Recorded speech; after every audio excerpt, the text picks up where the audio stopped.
listahan niya ng mga orphanages na posibleng pinagdala ng anak ninyo ni Miss Wena. Saan naman nakuha yan?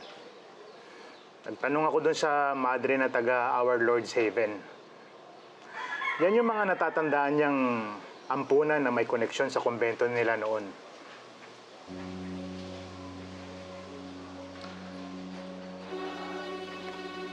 Sige, magtulungan tayo dito.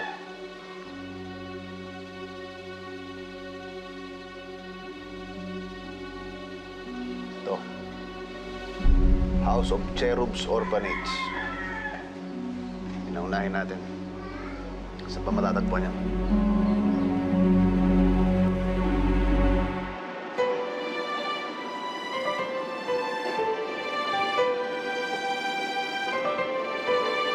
Tara na po.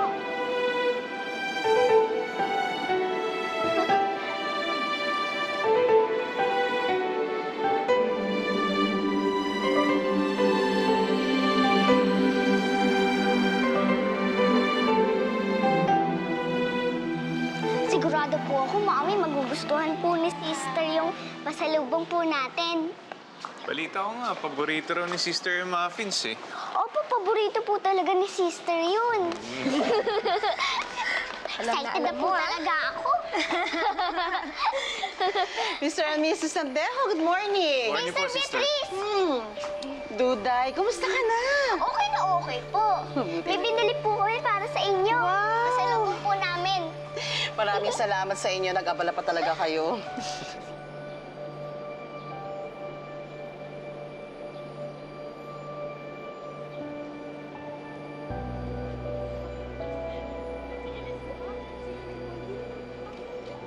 Sister, nasa po si Lenlen?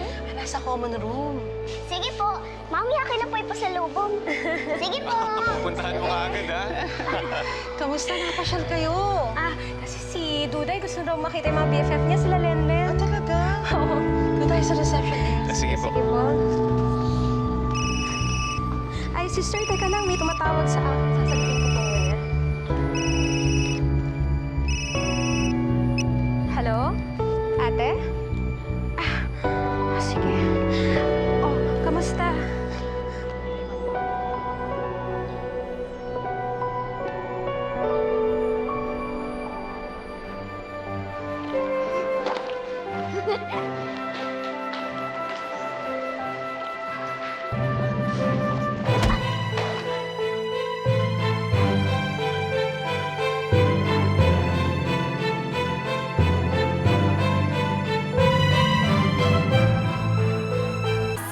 Ne, nasaktan ka ba? Hindi po. Okay ka lang? Okay lang po ako. Ito. Salamat po.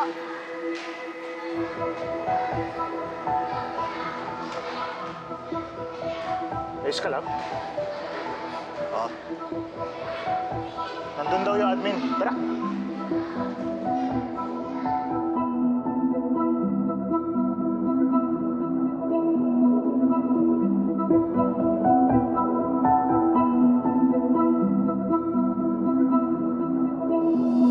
Baby pong turnover sa amin dito noong 2012. Pero based po dito sa record namin, puro mga male babies po yun.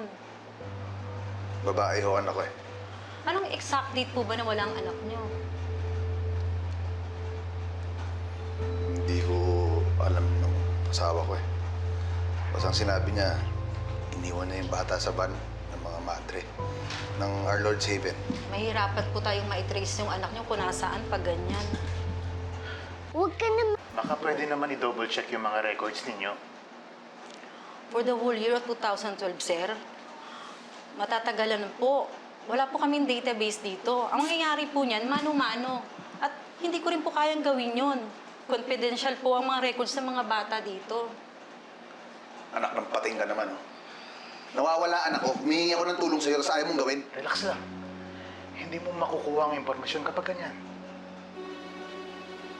Kung napakalas, tamad na yan. Miss, pagpasensyahan mo na yung kasama ko.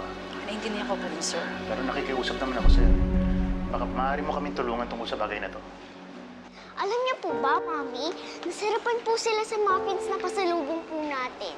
Ako rin po, tinikman ko po. Oh, obvious nga. Tingnan mo, dumi-dumi ng damit mo, oh. Masarapan ka ba? Opo, sarap po talaga. Teka lang.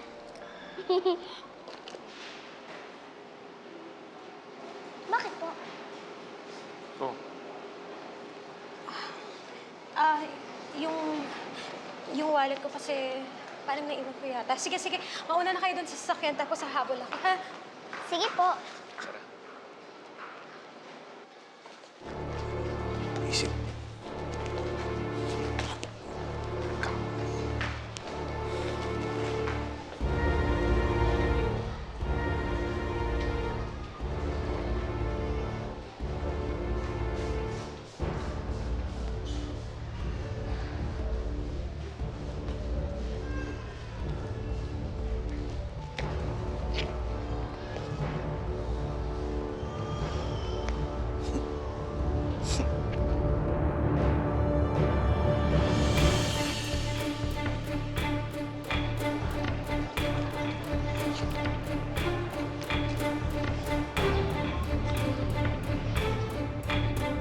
Sa kasalukuyan ay patuloy pa rin pinaghahanap ang may-ari ng SUV na nakadisgrasya at nakapatay sa anak ng mag-asawang sina Ilian at Miren Sandejo.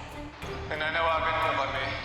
Kung sakaling may naka-witness sa aksidente nangyari, tulungan niyo po kaming mahanap ang taong yun. Yung taong pumatay sa anak ko. He just killed their only daughter. He just killed their only daughter.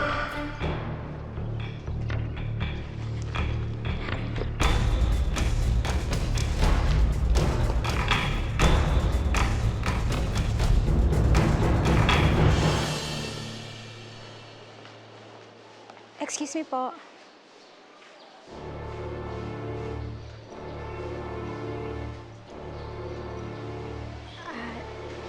Sa akin po yan. Yung wallet. Oo nga. Napulot ko kasi. Tiyanig ko lang para isusoli ko sana. Maraming salamat, ha. May mga taong honest pa rin pala. Excuse me po, ano po pala pangalan nila? Salamat, ha. Wow, Chang! Ang laki ng bahay na to, parang mansyon talaga, no? May swimming pool pa, ang daming kainan. Ano yun? Hindi ko nga maintindihan kung ano yun nandun eh. Ikaw mayaman tong mga amo mo, hindi mo sinasabi sa akin. Buhay donya ka pala dito. Ay, hindi rin. Nakikita lang sa malaking bahay, pero marami pa rin trabaho. Buti nga ikaw may trabaho ka eh. Eh ako, parakit-rakit lang oh. Hindi ako pwede mag-swimming dyan kung kailan ko gusto. Eh ikaw pwede. Kulang pa lahat ng kinikita ko para mabuhay ako. Kaya Chang, sige na. Oh, Diba, nag-reconnect na tayo? Ayan. Pautang naman ako. Konting-konti lang. Babayaran ko kagad. naku Desa, huwag ako please. Marami akong pinagkakagastusan. Ito naman.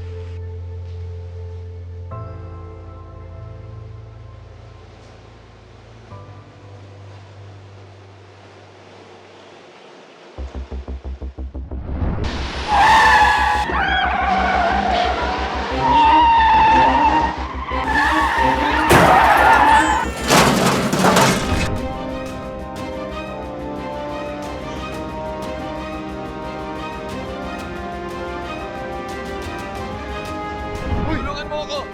Asawa, anak ko! Tulong!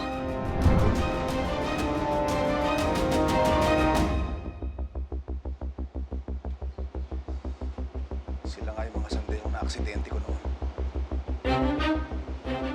Nagawa nila dito. Ba't hindi na ka na lang kaya mamasukan dito? Kailangan namin ng isa pang kasambahay. Hello. Beauty kong to. Di kaya, ang ganda-ganda ko eh. Oh, ano to? Chusik ka pa eh, ikaw nga ang nangangailangan. Magyaya ka kaya? O tamang-tama, kailangan ko na makakatulong sa anak ng mga sandeho.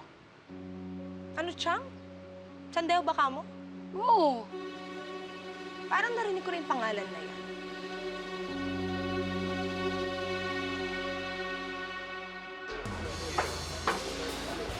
Ano sabi mo?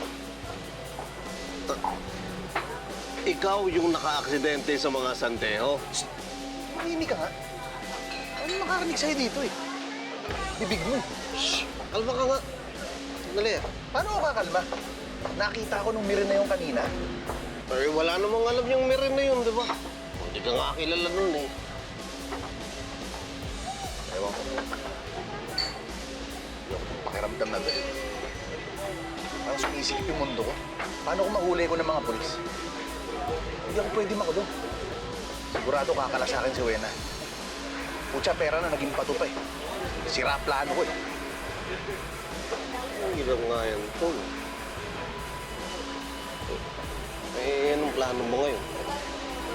Hindi ko alam. Basta hindi ako magpapahuli ng buhay sa kanila. Eh, kalma ka lang. Hindi pa naman nangyayari. Sabi nga, di ba may kasabihan, cross the bridge when you're there. Sa'yo. Ano masyadong advance mag-isip? Pero sinasabi ko sa'yo, Tol, hindi ka magdadalawang salita sa akin. Anytime, sabihin mo lang.